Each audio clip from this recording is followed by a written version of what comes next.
를 참고해서 설교한다. 3번 윤곽을 잡고 올라간다. 원고 없이 한다. 여러분 어떻게 설교하실 겁니까? 2번. 저도 2번을 하고 있습니다. 2번을. 저 대학 신학교 시절에는 원고를 한 열 몇 장 가지고 올라갔어요. 그거를 줄여서 8장 정도를 만들어요. 그걸 가지고 올라가는 거예요. 그러니까 얼마나 힘들겠습니까? 그러니까. 그렇죠? 저는 원페이지 한 페이지로 해결한다 그런 마음이 있어갖고 3단 적기를 하는데 너무 글씨가 작은 거야.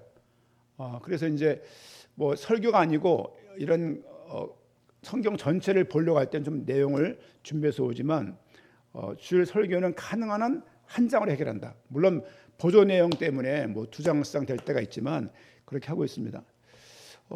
여러분은 설교하는 방법이 여러 가지가 있을 것 같아요. 기도하다가 어젯밤에 주신 그 깨달음, 꿈속에 보여줬던 환상을 설교한다. 1번. 2번, 주제를 정해놓고 5월 달이면 가정의 달, 1, 2, 3 이렇게 해가지고 한다. 제목 설교. 3, 성경을 좀 맥락적으로, 강해적으로 성경을 설교한다. 여러분 어떻게 하실 겁니까? 어젯밤엔 꿈에 1번. 그리고 늘 가다가 이렇게 촉발하는 게 영감이라고 생각하고 하나님의 음성 생각하고 할 수도 있고, 두 번째는 그냥 제목 설교 이렇게 제목 그냥 꽂히는 대로, 아니면 제목이 많잖아요. 뭐 예를 들면 뭐 성경에 나타난 뭐 효도 뭐 이렇게 할 수도 있고, 아니면 뭐 제목을 따라서 할 수 있죠. 이렇게 뭐 복받은 뭐 요셉 이렇게 제목 설교할 수 있죠.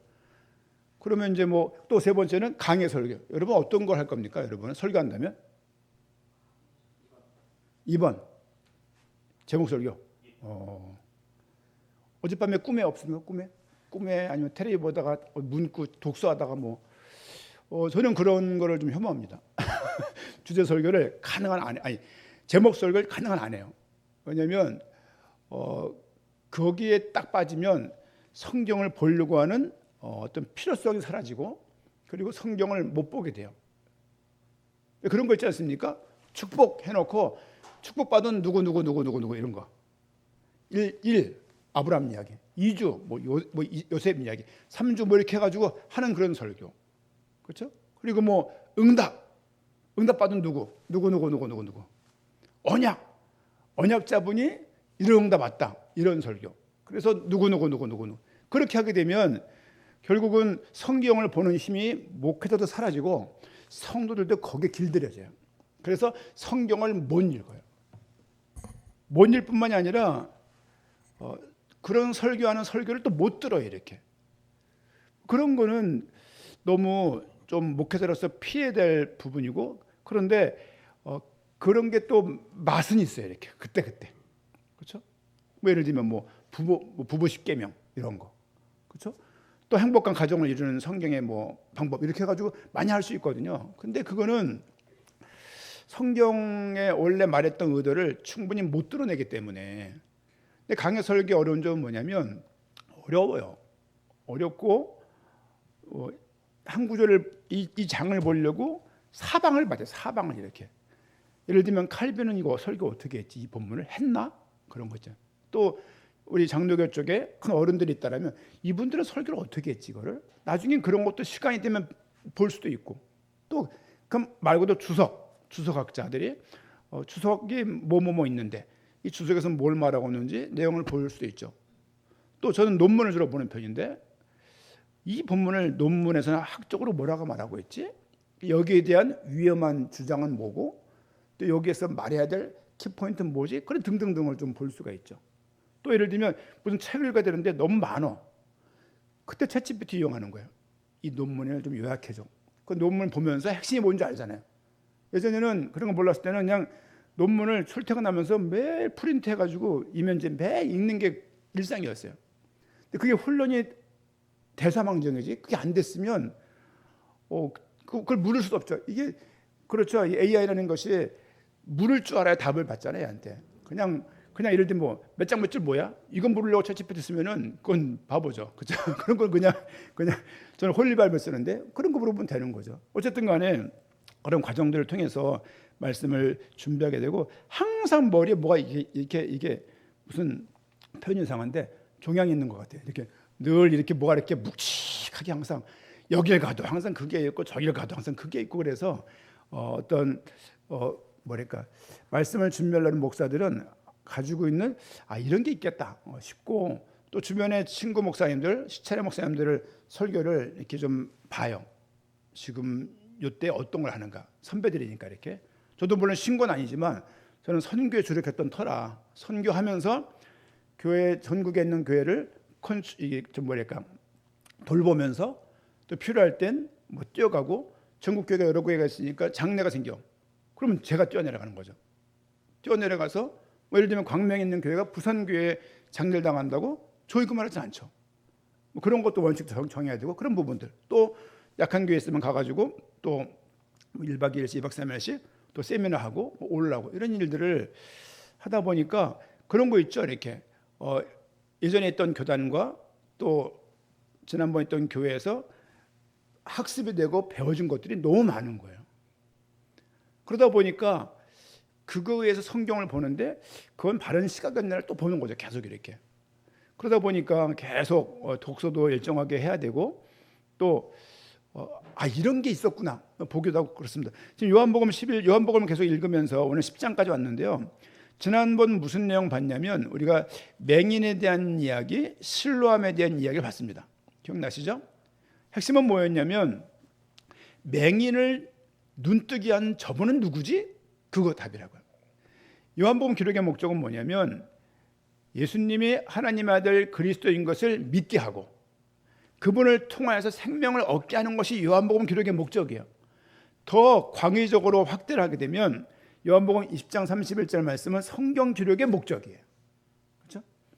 성경 기록의 목적이 있다는 얘기는 방향이 있다는 얘기, 방향. 그 방향성을 모르고 성경을 읽으면 내가 원하는 대로 읽을 수 있다는 얘기예요. 저는 오늘날 갑자기 성도님들이 목사님 저 책 읽어요. 무슨 책인데요? 신앙 관련된 책이에요.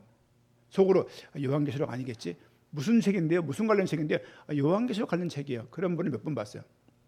그분이 그 말을 한 이후로 6개월 안에 교회 있는 걸 못 봤어요. 한 번은 어느 전사님이 목사님 뭐 저기 강동구에 하필이면 장지동 그쪽에 무슨 교회 집회를 하는데 뭐 오시겠어요? 그러는 거예요. 그분 성경 잘 풀어요. 그만부터 걸리는 거예요. 성경을 잘 풀어요. 성경이 무슨 뭐 실타래입니까? 잘 풀게. 그래서 성경이 뭐 그래요? 뭐 하는 모임인데요? 요한계시록 강의하는 곳이라는 거예요. 이제.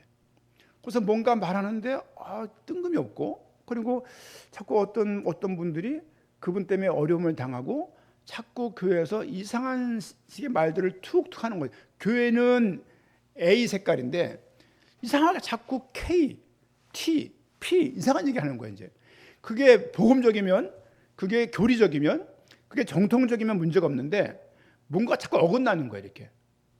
그러면서 자꾸 무슨 직통으로 그 목사님을 뭐 받는다 이렇게 말씀하시고 여러분 직통이라는 말 쓰는 순간 그건 신비주의예요. 이 성경을 보고 내가 모르는 게 낫지 직통 받는다고 말하면 그때부터 엇나간 거예요. 못 돌아옵니다. 이건 큰일 나는 거예요. 그래서 저는 아직까지 우리 교회에서는 뭐 무슨 집회에 있어야 같이 가실래요랄지 그런 분이 없지만 예전에 했던 그런 분들은 꼭 생각해 보세요. 교회 전체를 책임을 지고 있는데 제가 흔들려 버리면 교회 어떻게 되는 거예요? 또 어떤 경우는 목사님 뭐 이 사업가가 주를 위해서 헌신할 사람입니다. 이 사람을 좀 돌봐야 될 것 같습니다. 아무리 봐도 아닌 것 같은 느낌이 드는 거죠. 막 설명을 하고 쭉 듣다 보니까 이거는 아닌 거예요. 어떻게 6개월 만에 원금 회수를 하고 매달 몇 프로씩 받을 수 있으며 내가 투자한 돈을 이거 주는 거 아닌가? 그거 아시죠? 젠가 아래 거 빼가지고 위에 얻는 거예요. 총량이 똑같은 거예요. 그건 네가 2천만 원 냈으면 2천만 원 내에서 내가 40만 원씩 매달 주는 거야.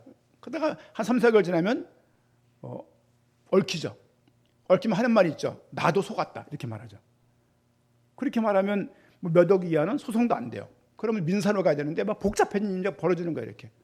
그러니까 이런 이야기들이 이런 사기가 많고 이런 다단계성 또 이게 별 가치가 없는 건데 이게 무슨 뭐 10원짜리인데 뭐 500원 될 것처럼 막 그 코인 마케팅 같은 거 막 이렇게 해가지고 먼지를 피워가지고 사람이 막 모이는 거예요.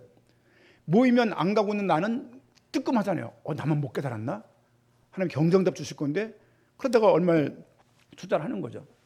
다 어느 날 보면은 다들 문제가 있는 거죠. 문제가 있고 또 갈아타요. 이건 안 돼서 다른 거로 갈아타니까 또 올해는 그러면 이 사람 돈 받으려고 또 갈아타게 되는 거예요. 그러면서 나중에 뭐 다른 옮기는 거를 보면서 야 이건 그러면서 그런 시각이 있으면 성경 어떻게 보겠냐고요. 성경을 하나님이 주신 말씀이 있잖아요. 근데 이거를 자꾸 읽으면서 번뜩 드는 생각에 자꾸 역점을 두는 거예요. 하나님이 신호를 주셨다고. 하나님이 사인을 주셨다고. 왜 사인을 본인만 알아? 뭐 남들 아무도 모르는데. 야구를 하게 되면 자기 편끼리는 사인을 알잖아요. 근데 같은 교회인데 사인을 본인만 받아. 그렇게 말하는 사람들은 조심해야 됩니다. 그런 의미에서 성경을 꾸준히 알아간다는 것은 굉장히 좀 느린 걸음이지만 중요하다. 이런 부분들이 좀 이렇게 마음에 다져지기를 좀 견디기를 많이 했는데요.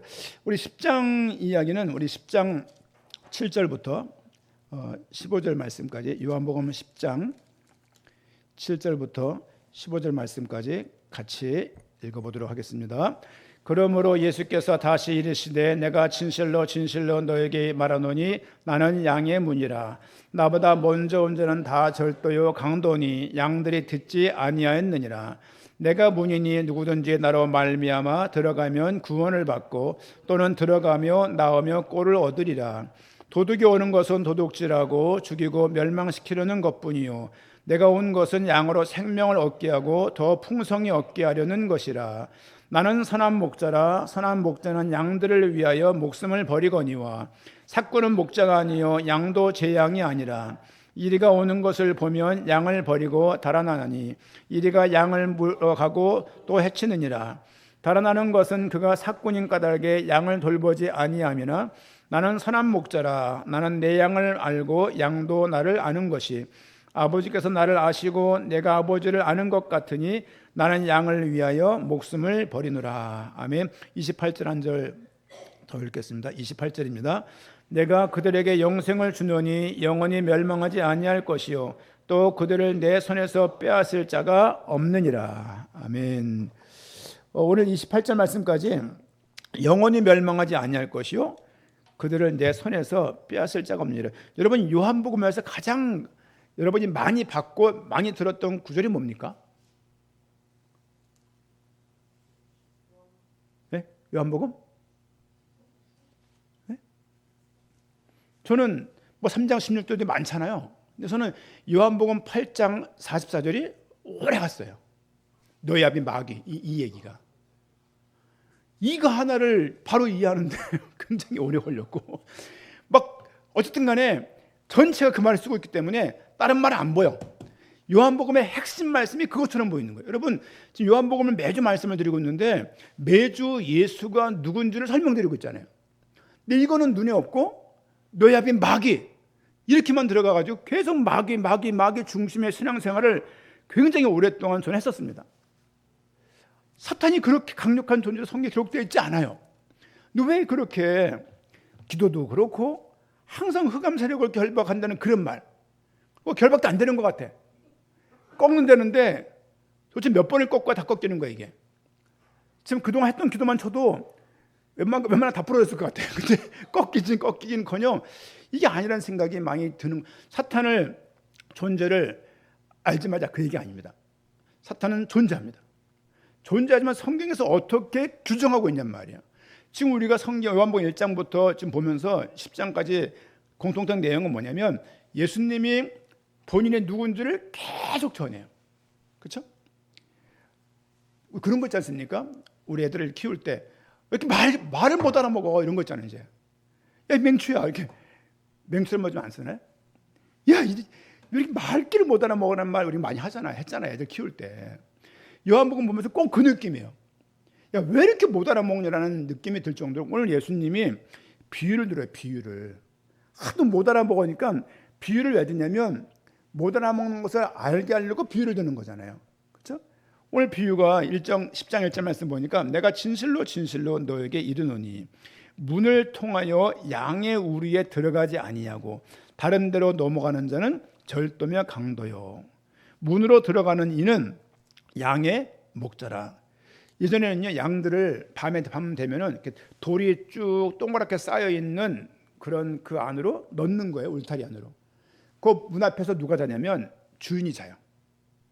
그러니까 늑대가 오면, 동물들이 오면 문 앞에 있던 주인이 문을 딱 지키면서 동물들을 보호하는 거예요. 주님께서 뭐라고 말하고 있냐면 나는 양의 목자라라고 말하면서 3절 말씀 보니까 2절 말씀 보니까 문으로 들어가는 이는 양의 목자라. 그러니까 문으로 들어갈 수 있는 사람은 양들과 양의 목자밖에 없는 거예요. 다른 사람은 들을 수 없는 거죠. 3절 말씀 보니까 문지기는 그를 위하여 문을 열고 양은 그의 음성을 듣나니 그가 자기 양의 이름을 각각 불러 인도해야 하느니. 양마다 다 이름 있는 거 아닙니까? 누구 땡치라 누가 오고 누가 오는 거 아닙니까? 말씀드렸죠? 저희 집에 새가 있는데 새가 자기 이름을 알아요. 나리야 그러면 삑 그래요. 또 배고픈데 우리끼리 막 먹고 있으면 소리를 꽉 질러요. 밥 달라고. 진짜예요. 그리고 걔 자기를 새를 이유식 먹여봤습니까? 새가 털이 한 개도 없어요. 애미가 한 보름 키우면 통닭. 이 새가 그냥 알몸에 알몸. 그 알몸을 갖다가 따뜻한데 키우면서 대현이가 키웠지만 현사모가 이렇게 이유식 주는 거죠. 그럼 그거 먹고서 졸아요. 또 먹은 다음에 이 애기들 이유식 전 먹은 다음에 뭐 해야 되는 거야? 트름. 걔도 그걸 해야 돼요. 배가 동그래 이렇게 만져주면은 트름해요. 그리고 잠드는 것도 이렇게. 또 다리가 소아마비가 있어요. 이걸 또 고무줄로 묶어서 소아마비를 고친 사람이 현사모 아닙니까? 다리가 뻗정다리야 이게. 그러니까 애미가 누르면 다리가 뻗어요 이렇게. 그러니까 이제 기형이 돼요. 이걸 다 고쳐주면서 키운 새예요. 걔가 날이에요. 항상 위험할 때 현사모 어깨에 앉아요. 나오면 무조건 어깨에 앉아요. 자기 엄마인 줄 알아요. 잘 때 손 이러고 있으면요, 손에서 자기도 같이 자 이렇게. 진짜예요. 거짓말. 새도 자기 소리를, 새가 얼마나 귀가 좋은지 몰라요. 걔는 될 것도 아니에요. 벌써 동네 근처 들어가면서 울어요. 삑 하고서 벌써. 난 말은 새가 듣는다는 말이 이게 그냥 있는 말이 아니야.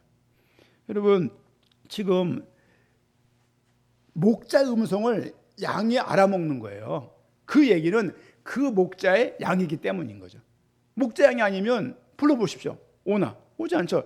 4절 말씀, 자기 양을 다 내온 후에 앞서가면 양들이 그의 음성을 아는 거로 따라오되 타인의 음성은 알지 못하는 거로 타인을 따르지 아니하고 도리어 도망하느니라. 예수께서 이 비유로 그들에게 말씀하셨으나, 지금 비유를 든 거예요. 양의 이야기를 예수님께서 하도 못 알아보니까 이제 비유를 드는 거야. 그 비유가 뭐냐면 양과 목자의 비유예요. 이 비유를 드는 이유가 뭐냐? 내가 그리스도인 것을 전달하기 위한 거예요. 그렇죠? 내가 그리스도고 내가 하나님인 것을 알게 하기 위한 거지. 믿게 하기 위한 것이죠. 이 비유로 그들에게 말씀하셨으나 그들은 그가 하신 말씀이 무엇인지 도통 알지 못했습니다. 그러므로 예수님께서 다시 말씀하십니다. 내가 진실로 진실로 너희에게 말하노니 나는 양의 뭡니까? 문이다. 여러분, 그 에고 에임이라고 헬라어인데 나는 뭐다 이런 표현이 요한복음에 굉장히 많아요. 기억나는 거 있습니까? 나는 생명의 떡이다. 그렇죠? 나는 빛이다. 오늘 말씀은 나는 양의 문이라는 거예요. 또 잠시 후에 말씀을 드리겠지만 양의 문뿐만이 아니라 나는 양의 목자다. 나는 선한 목자라까지, 아까 읽었던 11절 말씀 보니까 나는 선한 목자라고 말했고 7절 말씀에 나는 양의 문이라고 말을 했어요. 본인을 계속 누군지를, 자기 계시를 계속 그들에게 말씀하고 있는 거예요. 병을 치유했다가 있는 게 아니고, 사탄을 꺾어라가 아니고, 전도를 열심히 해라가 아니라 내가 누군지를 계속 알리는 거예요. 제가 8장에 9장인가 말씀 보면서 봤던 그 말씀이 뭐였냐면, 예수님께서 외쳐서 전했던 그 내용이 뭐냐면, 자기가 누군지를 알릴 때, 내가 그리스도인 것을 말할 때, 대중에게 알릴 때 외쳐서 말씀을 했어요. 물을 포도주 만들 때 소리 지르지 않았습니다. 맹인을 고칠 때 소리 안 질렀어요. 야, 내가 이거 했다. 그렇게 공투사하지 않았고 내가 누군지를 설명할 때 그분이 소리쳤어요. 이거를 요한이 적고 있는 거예요.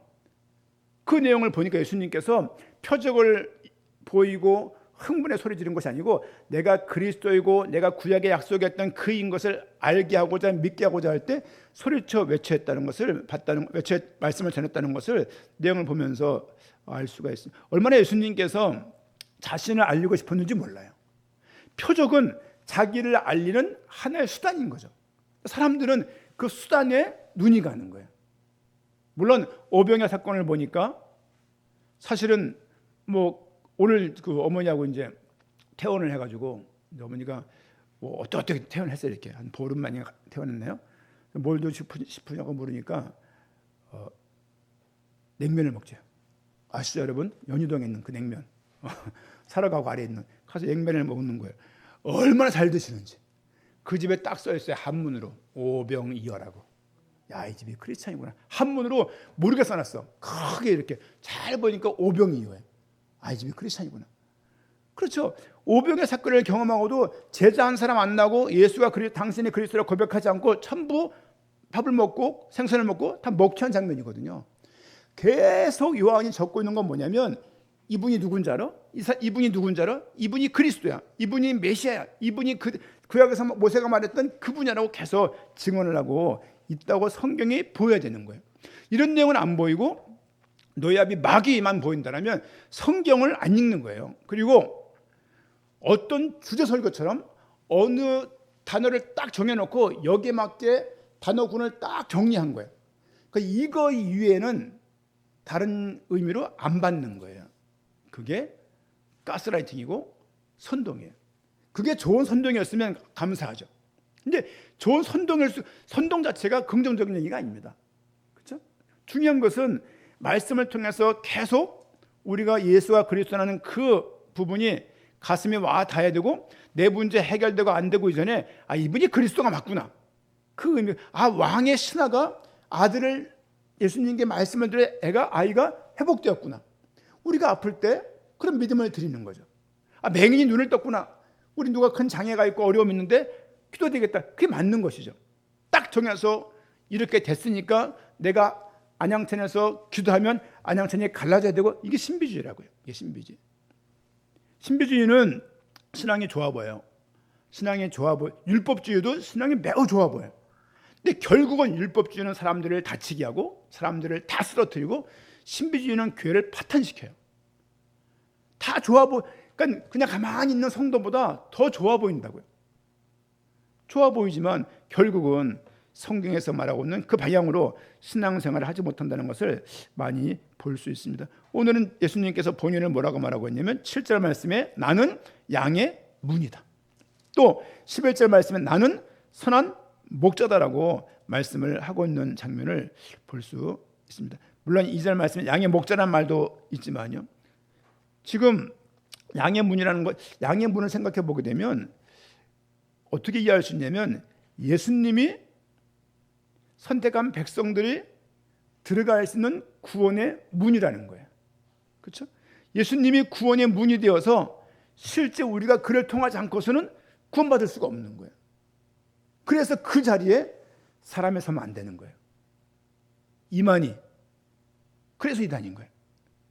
유광수 마찬가지입니다. 또 통일교 죽었지만 그 마찬가지입니다. 하나님의 교회 다 마찬가지예요.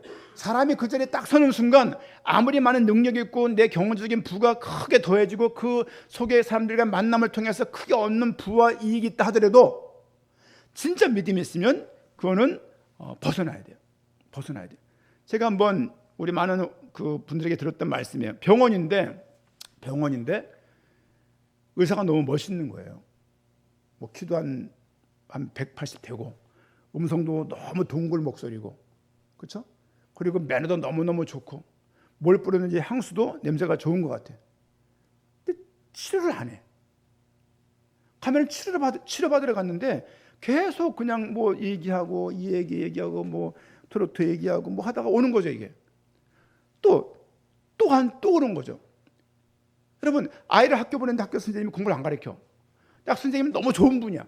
그 학교에 애를 둬야 돼요? 아니면 다른 생각을 해야 되는 겁니까? 다른 생각을 해야 되는 거 아닙니까? 교회도 마찬가지인 거예요. 복음을 얘기를 안 해. 그러면서 그냥 목사가 너무 유능하고 그냥 가는 곳곳마다 사람들이 막 달라붙고 막 사람들이 막 이 사람 진짜라고 말하고 이 사람 통해서 이 사람 통해서만 하나님 응답받는다고 말을 하고 또 말이랄지 모든 것들이 많은 그 백들이 있고 이 사람이 뭔가가 있는 것 같은 거죠. 근데 결국은 시간이 지나면 말이야. 시간이 지나면요 사람도 그렇고 모든 게 드러나 이게. 그렇죠? 물건도요. 제가 한번 말씀 안 드렸나요? 테무에서 물건 샀다고요. 분명히 로고가 여기 있어야 되는데 로고가 이렇게 겨드랑이 밑에 가는 거예요. 로고가 이렇게 돌아간 거예요. 이게 아무리 옷을 땡겨도 안 돌아오는 거예요. 이게 3,600원짜리 팁니다. 그래서 야, 그리고 뭘 드라이버를 샀는데 드라이버가 돌리니까 드라이버가 다 뭉개지는 거야. 아, 이게 그냥 그런 거죠. 이제 우리가 하나님 믿는다는 것은 우리 각자 개개인들에게 개인적으로 하나님의 그 영광과 그 복음의 위대함과 복음의 크기가 계속 우리에게 다가오고 복음 가운데 우리가 노출이 되어서 복음에게 이끌리는 그런 삶들이 우리에게 연속돼야 돼요. 그렇지 않고 이렇게 하면 응답, 저렇게 하면 뭐 문제가 해결되고, 여러분 문제 해결이 안 되면 예수 안 믿으실 거예요. 어떻게 생각합니까? 문제 해결되면 믿고, 그렇죠? 뭐 구약에 누구 들어가면서 이 사람들은 이렇게 견뎠기 때문에 이렇게 응답을 주었다고 말을 하고 당신에게는 이 어려움을 흑암을 결박해야 되고 여러분이 이 버티고 나면은 하나님께서 복 주신다는 그런 말씀을 전하게 되면 그건 성경에서 말하는 의도와는 전혀 달라진 것이죠. 새벽에 봤던 말씀입니다. 느헤미야가 자기 나라의 이야기를 듣고 마음에 상심이 돼요. 그래서 수일 동안 금식을 해요. 금식하는데 하나님께서 그런 마음을 주셨어요.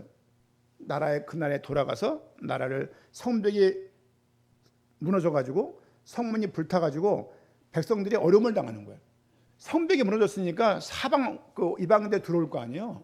그런 고통 가운데 있는 그것에 마음을 주셔가지고 가려고 하지만 느헤미야는 왕의 술 맡은 관원이에요. 왕이 술 먹을 때 먼저 먹어보는 거야. 독 있나 없나. 그러니까 왕의 최측근인 거예요 이제. 근데 하나님의 응답 주셨지만 그 왕이 허락해야 가는 거잖아요. 기도하다가 왕과 대화를 하면서 결국은 갔다 오라고 말을 들어요. 이걸 보면서 그런 생각 드는 거예요. 그렇지, 하나님이 허락을 해도 환경 속에서 하나님이 하시는 마음을, 예를 들면 하나님이 세계복음화라고 마음을 주셨어. 예를 들면 그럼 그 사람은 평신도로 하는 게 한계가 있으니 신학교를 갈 준비를 해야 되는 거죠. 예를 들면. 그리고 경정답을 주셨고 많은 환상을 주셨고 응답을 주셨다면 이제 그걸 준비를 해야 되는 거예요. 하나님이 허락했지만 장애물이 없는 게 아니라고요. 아닥사스다 왕을 느헤미야는 넘어야 되는 거예요. 하나님이 하셨지만 하나님이 응답 주셨지만 장애물이 없는 게 아니다. 장애물은 항상 있는 거예요. 하나님의 애굽에서 건졌지만 광야라는 어떤 면에서 어떻게 보게 되면 장애물 같은 현실이 우리에게 있는 거예요. 우리 애들도 마찬가지입니다. 하나님이 도우실 겁니다. 하나님이 함께 하실 거예요. 하지만 우리가 넘어야 될 장애물은 항상 있다고요. 하나님이 허락하셨기 때문에 장애물을 제거해 주시는 게 아니에요. 이해 가시죠? 그런 의미에서 부적이랄지 부고대가리 거는 일이랄지 이런 것들은 우상숭배라는 거예요. 부족을 소유해 가지고 이상하게 뭐 이것만 있으면 뭐가 될 것처럼 그런 걸 삼으면 안 됩니다. 우리는 하나님이 허락하셔서 응답 주시면 장애물도 없고 그냥 쭉 길을 간다고 생각해요. 그렇지 않아요. 여러분 느헤미야가요 1차 귀환한 사람들보다 75년인가 뒤에 3차로 귀환한 사람이에요. 여기 75세가 어디 있습니까? 75년 전에 갔는데 아직 성이 회복이 안 되고 성을 지었지만 다 무너져 있고 아직까지 성벽이 무너져 있어서 산발라스랄지 도비아랄지 많은 이방들에게 큰 모함과 조롱을 당하고 있는 그런 상황인 거예요. 이것을 자기가 페르시아에서 태어난 사람이 느헤미야는 그 포로가 되어 가서 그 나라에 태어난 사람이에요. 2세. 그러니까 자기 나라에 대해서 생각이 없어요. 생각이 없는데 그 나라 가서 그것을 회복해야 된다라고 마음 먹게 되는 거예요. 12년 전에 먼저 가했던 에스라가 있었고 그 사람은 내용을 준비했고 느헤미야는 건너가서 고급 관료이기 때문에 정치적으로 같이 에스라를 만나서 성벽을 스룹바벨 성전을 건설하는 일들을 맡았던 걸 볼 수 있는 거예요. 그러면서 드는 생각이에요. 아, 무너진 것을 볼 수 있는 자가 복된 자구나. 잘 보세요. 무너진 것을 볼 수 있는 자. 아, 지금 우리 아이들이, 한국 교회가, 우리 교회가, 내 개인이, 이 부분이 무너져 있구나. 에스라는 그걸 보는 거예요. 그러고서 주님께 도우심을 간구하고 하나님의 도우심을 입은 자라는 것을 또 볼 수 있고, 느헤미야라는 말씀에 나오는 게 어떤 문구냐면요, 선한 하나님의 손길, 이런 단어가 많이 나와요. 하나님이, 느헤미야가 생각을 한 것 같지만 하나님이 도우신 거죠. 마찬가지입니다. 지금 요한복음 이 내용도 이게 사실이 아니라 예수님께서 비유를 들면서 우리에게 하시는 말씀인 거예요. 내가 선한 목자다. 자기 목숨을 내어줘서 희생적인 구속자로 선한 목자이심을 말을 합니다. 쭉 내용을 보면 10장 11절 말씀 보니까 나는 선한 목자라. 선한 목자는 양들을 위하여 목숨을 버리거니와. 이 내용은 어떤 걸 말할까요? 저는 이런 거 읽을 때마다 제가 신학부터 들었던 얘기입니다. 주님께서 선한 목자가 되어서 양들의 목숨을 버렸으니까 너희들도, 우리 다 같이 목숨을 양들을 위해 죽어야 돼 라고 말을 했어요. 근데 뭔가 이 말씀이 그 의미인가 생각이 드는 거죠. 그리고 예수님처럼 너도 희생해, 이렇게. 리더는 죽는 자세를 가지고 살아야 돼, 이렇게 들렸어요. 그는 잘못된 적용이에요. 이 본문은 단지 그거 말하려고 말하는 게 아닙니다. 말하는 각도는 뭐냐면 그리스도의 사랑을 본받아서 양들을 알고 보호하고 그들을 인도하는 그 일에 전력을 다하라는 일이에요. 그리고 예수님의 대속 사역을 전파하고 복음으로 양들을 먹이라는 그런 의미입니다. 또 예수의 구속 중심을 목회 중심, 목회 현장 속에서 그리스도의 복음을 계속 양들을 위해서 죽어주시고 죽고 부활하신 그 그리스도를 전해야 된다라고 모든 목회자가 방향을 잡고 그렇게 살아야 되는 거예요. 근데 이거를 그렇게 생각 안 하고서 그냥 내가 어떻게 살아야지라고 결정한다고요. 그게 아니란 얘기. 이게 작은 각도 같지만 다른 의미입니다. 다른 의미. 내가 어떻게 해야지를 부추기는 말씀이 아니라 그리스도가 어떤 일을 했는지를 우리를 통해서 계속 전달하고자 하는 그런 메시지로 여러분이, 우리 모두가 받아야 될 것입니다. 저는 조금 지긋지긋한 부분이 있었어요. 전도, 선교, 기도, 응답, 봉사, 희생 이런 거 좋습니다. 좋은데 삶에는 전혀 변화가 없는 거예요. 이게 복음이면, 저렇게 전도할 정도면, 저렇게 선교할 정도면 그 사람 개인은 정말로 많이 성화가 된다고 생각하는데 그렇지 않아요. 이번에도 목사님들 만나서 잠깐 대화하다 보니까 선교를 돈벌이라는 분들이 계신 거예요. 선교 나가면 성도들이 헌금하잖아요. 어느 날 이 목사님이 막 열심히 순수하게 생활하다가 어느 날 생각이 번뜩 들었대요. 내 나이가 지금 몇 살인데, 지금 목사님들 다 집이 있고 차도 있는데 나만 지금 뭐지? 이래가지고 느지막하게 60이 넘어서 눈이 돈에 띄어진 거예요. 그때는 모든 것들이 돈을 염두에 둔 사역이 되는 거예요. 이게. 그분과 같이 못하겠다는 어느 목사님의 말을 들으면서 합동측 얘기입니다. 저런 분들이 있을 수 있나? 밥을 먹다 체할 뻔했어요. 왜 그거 있잖아. 말드나하게 얘기를 수근수근 되길래 듣다 보니까 이해가 안 가서 물었어요. 무슨 말이냐니까 그 얘기 하는 거예요. 선교를 가면 헌금을 하고 후원을 하잖아요. 그럼 그리고 또 개인적으로 또 헌금하는 분도 있잖아요. 이게. 그러니까 이렇게 하면, 그러니까 2주 한국에 있고 2주 나가신대요. 이게 선교사예요, 목사예요? 애매해. 그러니까 선교사라고 말할 때는 거주하고 계신 분, 거주 선교사라고 말하는데 그걸 선교사라고 말할 수 있는 거예요. 비거주는 선교사라고 말할 수 없습니다. 그렇죠? 그 현장에 가면 진짜 그 현장에서 배반을 당하면서 등에 칼이 꼽히면서 배신을 당하면서 돈 다 털리면서 선교하시는 분들이 계세요. 그런가 하면 그렇지 않고 여기서 휙 가서 이렇게 투어하고 맛있는 거 먹고 그런 성격 가진 선교 활동이 있을 수 있죠. 매번 그런 식이라는 거죠. 이렇게. 그러면 인간관계 맺고 사진 몇 장 찍어 오고 그렇게 되면 그렇게 해서 생기는 경제적인 이익을 취한다는 말을 들었어요. 너무 부끄럽고 창피하고 그런 거예요. 이제 그냥 그럴 수가 있나? 지금도 그게 생각이 드는 거예요. 계속 남아있어요. 그럴 수가 있나? 나쁜 놈. 아니 정상적인 교단에서 있으면서 왜 늦바람이 오잖아요. 늦바람 무섭다고. 늦게 이 돈이 확 들어온 거예요. 이게.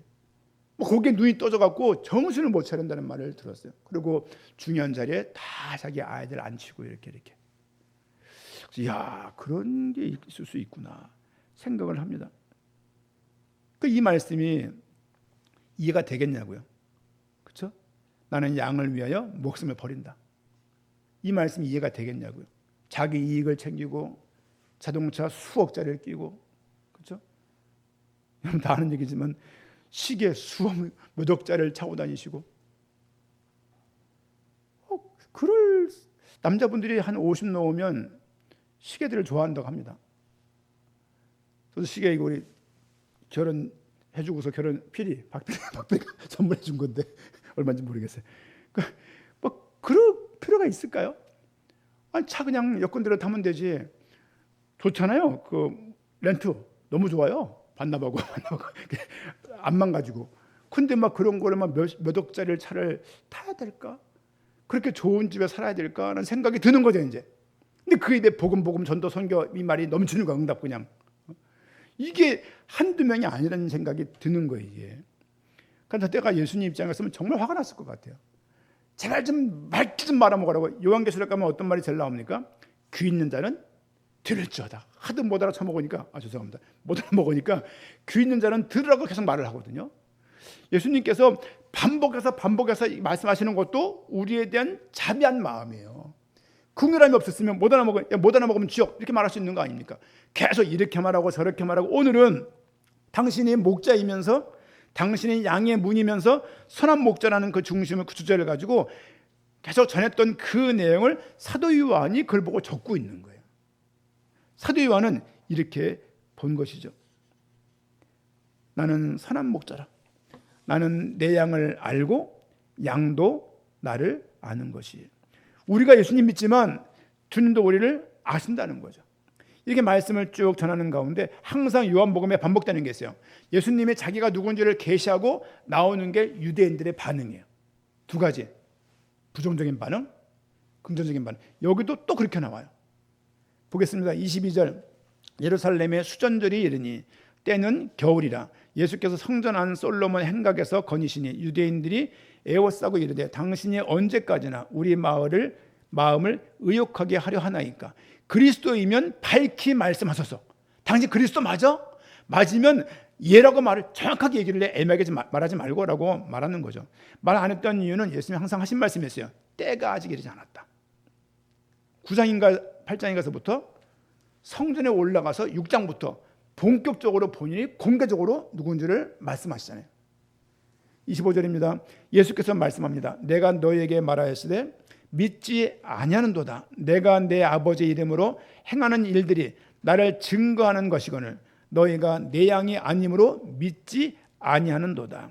이 말을 듣고 우리가 현장에서 말마다 못 알아먹네. 양이 아닌가 봐. 그렇게 말하면 안 됩니다. 왜? 내가 아직 아닐 수도 있잖아요.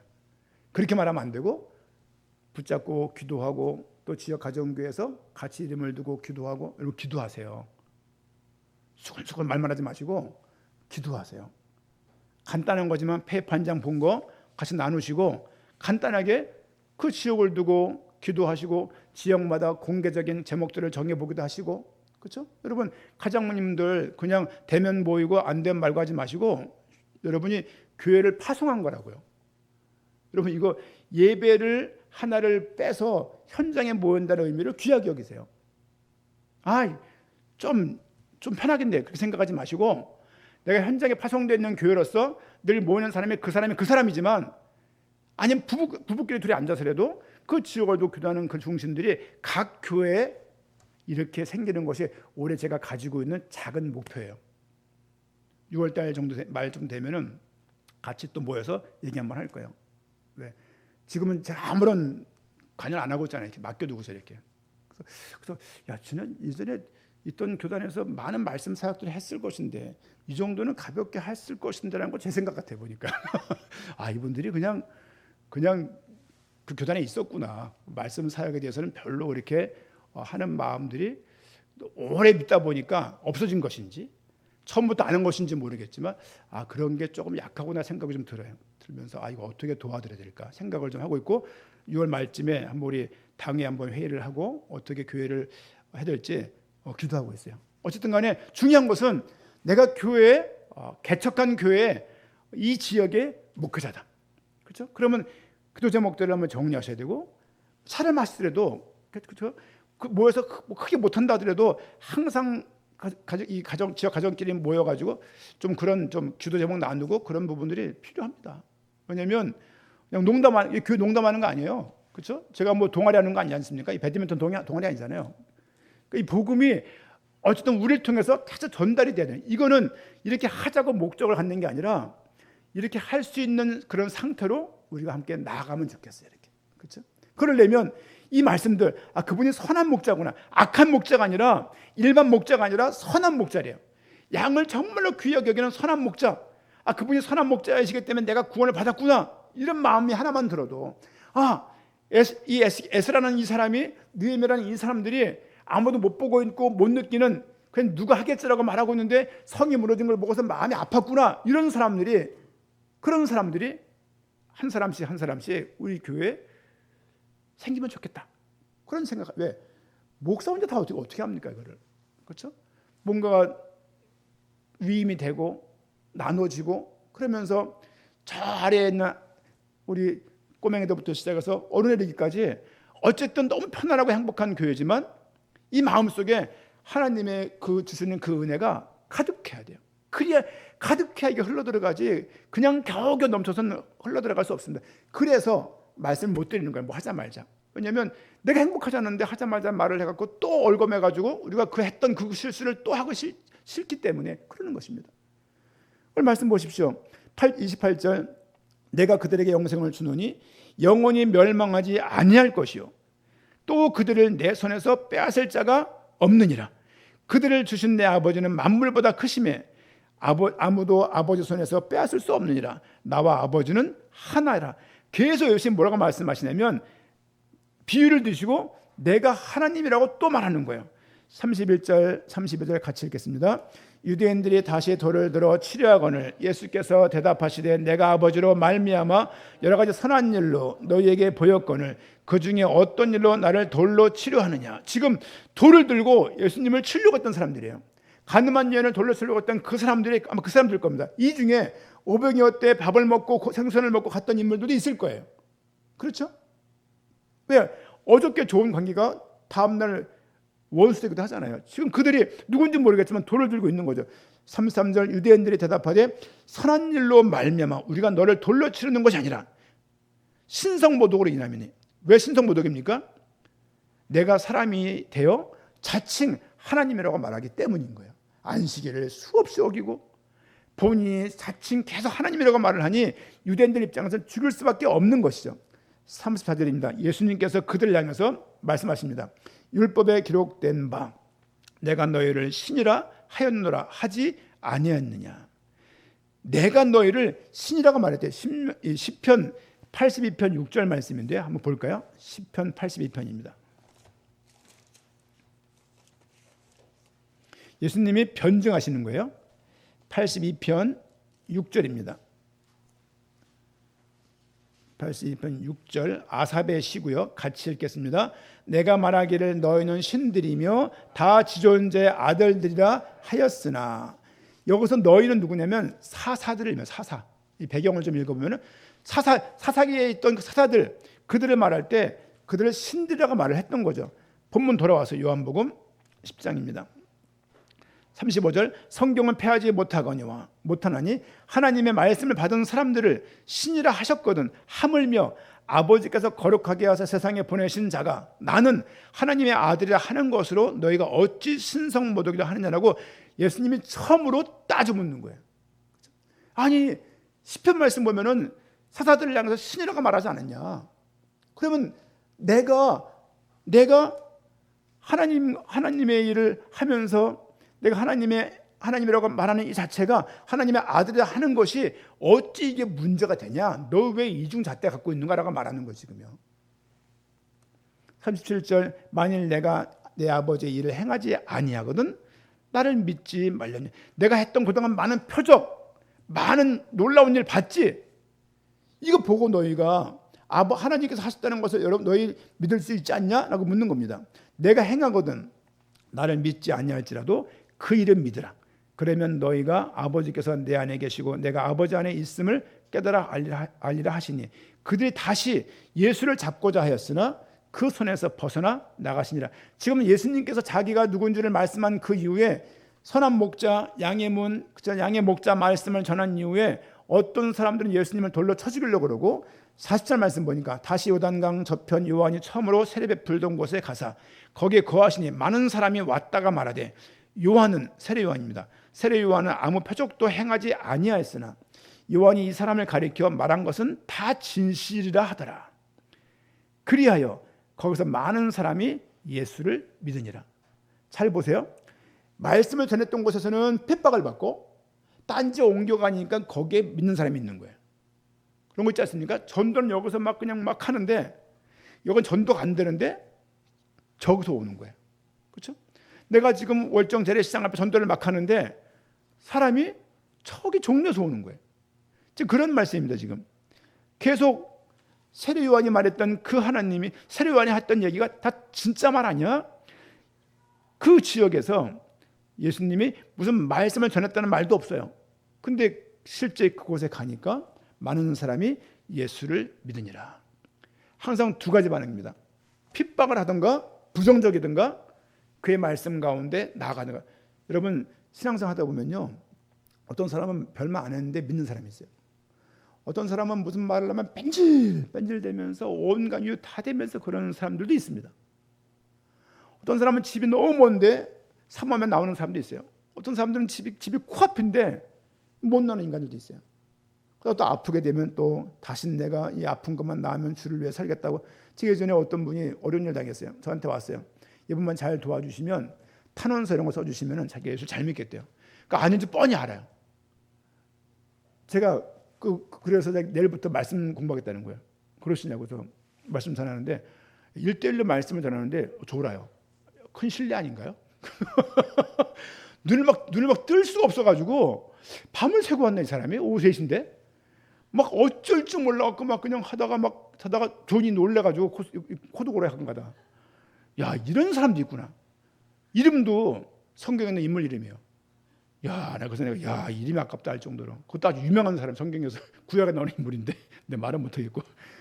그렇다는 거죠. 이제 하나님께서 선한 목자이시고 하나님이 양의 문이시고 그분이 우리 인생 가운데 우리 구원을 이루시는 분이라는 것을, 저분이 그리스도라는 것을 10장 통해서도 오늘 사도 요한은 말씀을 전달을 하고 있습니다. 신성모독 때문에 그를 죽이려고 했다는 말이 오늘 유대인들의 표현이었고, 그러나 어떤 사람들은 그렇죠? 말씀을 전했는지 안 전했는지 모르겠지만 어떤 사람은 예수를 믿고자 나오는 사람들이 많았다라고 오늘 말씀에서 말하고 있습니다.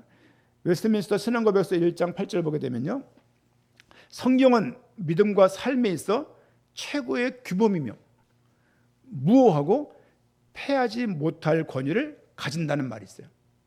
우리가 제일 먼저 우리가 알고 있는 것은 그냥 인생의 제일 되는 목적만 알고 있는데, 좀 내려가면은 성경이 뭐냐고 말할 때 성경은 믿음과 삶에서 최고의 규범이며 무호하고 패하지 못할 권위를 가진다라고 말씀을 그렇게 하고 있습니다. 인생 가운데 하나님 말씀을 믿는다는 것은 복입니다. 복이에요. 그리고 복음이 크다는 이 이야기가 여러분 가슴에 들어오면 좋겠어요. 뭐가 큰지는 차차 살아가면서 알게 될 것이고, 복음이 큰 것이에요. 그렇죠? 사탄이 큰 것이 아니고 복음이 큰 것이라고요. 이 복음이 크고 하나님이 크시고 말씀은 변함이 없고 그분이 내게서 선한 목자가 된다는 이 하나만 우리가 믿는 믿음이 있어도 사실은 믿음이 꽤나 든든하게 또 아주 흔들리지 않는 믿음 가운데 살아가게 된다고 생각합니다. 어저께는 후배들을 좀 만났어요. 한 30년에 만난 후배인데, 야, 이렇게 다들 이제 믿음이 완숙한 모습들로 자랐구나라고 생각하니까 기쁜 거예요. 제가 늘 말씀드리지만 제가 경험했던 모교회는 행복한 교회였습니다. 진짜 행복했냐? 그것만 있는 거 아니었는데 뭐가 많았어요. 많았는데 행복하다고 남았어요. 이렇게. 그렇죠? 그거 하나 가지고 지금 믿음을 생활하는데 큰 그게 근간이 되었습니다. 저는 목사까지 되었고요. 여러분들도 같이 있는 이 영광의 복음교회가 그런 교회가 되면 좋겠고, 우린 그렇다 치고 우리 자녀들이 다음 세대가 저 어른들을 보니까 참 우리도 만나 그 얘기 하는 거야. 그때 그분 그 집사님 이런 얘기, 그때 그 장로님 이런 말을 하거든요. 근데 그분들의 그 주님의 선한 목자라면 우리 모두가 기본적으로 선한 목자의 자세를 갖고 있어야 돼. 우리도. 그렇죠? 막 그냥 나는 뭐 군기반장 하겠다고 막 그냥 칼을 대고 되면 안 되고, 똑같은 선한 목자를 만나신 성도들이 맞다면 내가 선한 목자 역할을 또 감당해야 되겠다. 성경에 요즘에 자꾸 읽혀지는 구절이 에스라도 그렇고 느헤미야도 그렇고 선한 일, 선한 손길, 선한 하나님의 도우심이라는 말이 자꾸 이렇게 들려요. 이번 주에는 그런 말씀 중심으로 느헤미야나 에스라 말씀을 좀 봐서 제목을 좀 정하고 이렇게 있습니다. 여러분 삶 가운데도 예수님이 선한 목자에게 부탁을 드리고, 또 그분은 양들의 목자세요. 그러니까 양들은 갈 길을 모르는데 선한 목자 때문에 길을 가게 되는 거예요. 우리의 길을 인도하시는 이가 선한 목자세요. 그렇죠? 우리 기도할 때 막 그냥 교리적인 거 막 넣는 것보다 선한 목자이신 예수님, 이런 말들이 우리 각 개인에게 들어가면 좋겠고, 우리 또한 모두 누군가에게 선한 목자 역할들을 감당해서 또 다른 양들을 살릴 수 있는 은혜가 있게 부탁을 드리고, 우리 교회가 영광의 복음을 담을 만큼의 좀 든든하고 그리고 좀 탄탄하고, 그리고 모두가 성정과 인간성과 태도와 자세가, 삶의 방향이 그런 좀 선한 목자의 모습을 가지고 살아갈 수 있는 우리가 되어야겠습니다. 오늘 말씀 제목은 선한 목자 되신 예수님입니다. 선한 목자 되신 예수님, 양의 문 되신 선한 목자 되신 예수님을 온전히 믿고, 또 요한복음 10장에서 말씀하고 있는 그분은 선한 메시아이지만 선한 목자로 오셨구나를 발견할 수 있는 한 주간 되기를 부탁드리고 축원드립니다. 아멘. 우리 한번